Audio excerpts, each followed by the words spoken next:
Photo आपण आपल्या television स्क्रीनवर बघतोय, खरं तर हे संतोष देशमुख यांच्या मारेकऱ्यांचे फोटो आहे। कशा प्रकारे संतोष देशमुख यांची क्रूरतेने हत्या करण्यात आलेली आहे ते फोटो हे आहेत। शिवरायांच्या महाराष्ट्रामध्ये विकृतीने कळस घातला, सर्व परिसीमा ओलांडल्या आणि त्या दरम्यानचे हे फोटो आपण पाहतोय। प्रत्येकाच्या अंगाचा थरकाप उडेल इतकी संतापजनक ही दृश्य आपण पाहतोय। त्यामध्ये असलेले आरोपी आणि त्यांचं नावही आपण पाहतोय, महेश केदार, प्रतीक घुले असेल हे नावं समोर आलेली आहे आणि यांनी या क्रूरतेने मारलं असल्याचं आपण पाहतोय।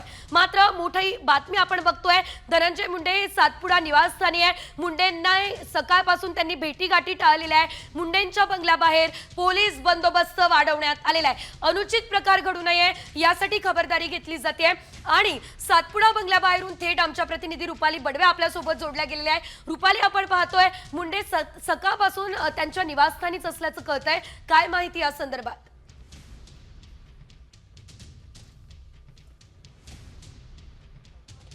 मंत्री धनंजय मुंडे हे मुंबईतल्या सातपुडा बंगल्यावरती आहेत आणि सकाळपासून त्यांना भेटायला येणारे अनेक लोकांना खरं तर ते कुणालाही भेटणार नाही अशा पद्धतीने निरोप दिला जात आहे। आपण बघतो की आतमध्ये बंदोबस्त वाढलेला आहे। मात्र जी महत्त्वाची आपल्या माहिती आपल्या हाती लागलेली आहे ती अशी की काल देवगिरी बंगल्यावर झालेल्या बैठकीमध्ये जशा पद्धतीने मुख्यमंत्र्यांनी धनंजय मुंडे यांना सांगितलं की आता तुम्ही राजीनामा दिला पाहिजे आणि त्यानंतर आज धनंजय मुंडे आपला राजीनामा मुख्यमंत्र्यांकडे सुपूर्द करणार आहे।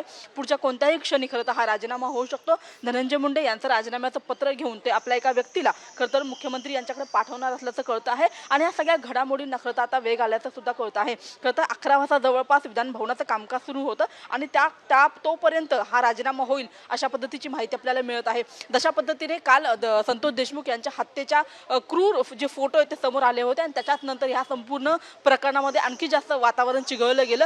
विरोधकांसोबतच सत्ताधारी पक्षातील सगळेच आमदार सातत्याने धनंजय मुंडे यांच्या राजीनाम्याची मागणी करत होते आणि काल जेव्हा फोटो समोर आलेले आहेत तेव्हा त्याच्यानंतर ही मागणीला आणखी जास्त जोर खरं तर धरलेला आहे।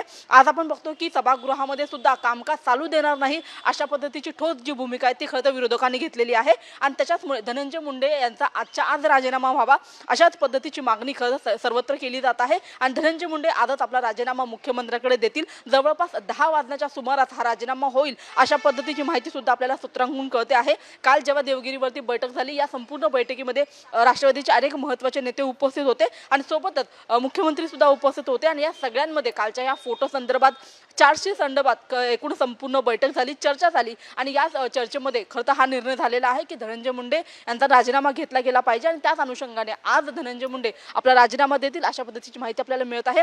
सध्या आपण बघतो की या सातपुडा बंगल्यावरती पोलिसांचा बंदोबस्त वाढलेला आहे। धनंजय मुंडे खरं तर आपल्या निवासस्थानीच आहेत। त्यांचा जो सुरक्षा रक्षक आहेत त्यांची देखील संख्या या ठिकाणी वाढवण्यात आल्याचं आपल्याला कळतं आहे। मात्र जशा पद्धतीने ही घटना घडलेली आहे या घटनेमागची जी क्रूरता आहे, जी मानवतेला काळिमा फासणारी जी घटना आहे त्याचे फोटो समोर आल्यानंतर समाज माध्यमांवरती सुद्धा हे सगळे जे फोटो आहेत ते खरं तर प्रसारित झाले होते आणि त्याच्यानंतर संपूर्ण स्तरातूनच या घटनेचा निषेध तर केला जात आहे। मात्र सोबतच हळहळ सुद्धा व्यक्त केली जात आहे। या प्रकरणामध्ये सातत्याने धनंजय मुंडे यांचा राजीनामा देण्यात यावा अशा पद्धतीची वारंवार मागणी झाली। सुरेश धस यांनी सुद्धा ही मागणी लावून धरलेली होती। महत्त्वाचं म्हणजे सुरेश धस यांनी हिवाळी अधिवेशनामध्ये नागपूरमध्ये संपूर्ण सभागृहाच्या भाषणामध्ये त्यांनी या संपूर्ण घटनेचं खरं तर त्यांनी वर्णन केलं होतं की काय काय घडलं ही सगळी घटना त्यांनी सांगितलेली होती। मात्र काल जेव्हा चार्जशीट मधले फोटो आणि काही व्हिडिओ हे समोर आलेले आहेत आणि त्याच घटनेनंतर एकूणच त्याची तीव्रता खरं तर लोकांपर्यंत पोहोचलेली आहे आणि हे सगळे फोटो प्रसिद्ध झाल्यानंतर आता धनंजय मुंडे यांच्या राजीनाम्याची जी मागणी आहे त्याला आता जोर धरू लागलेला आहे। धनंजय मुंडे सध्या त्यांच्या निवासस्थानीच आहेत, सातपुडा या बंगल्यावरतीच आहे। मात्र आता पुढच्या कोणत्याही क्षणी त्यांचा राजीनामा खरं तर मुख्यमंत्र्यांकडे रवाना केला जाऊ शकतो।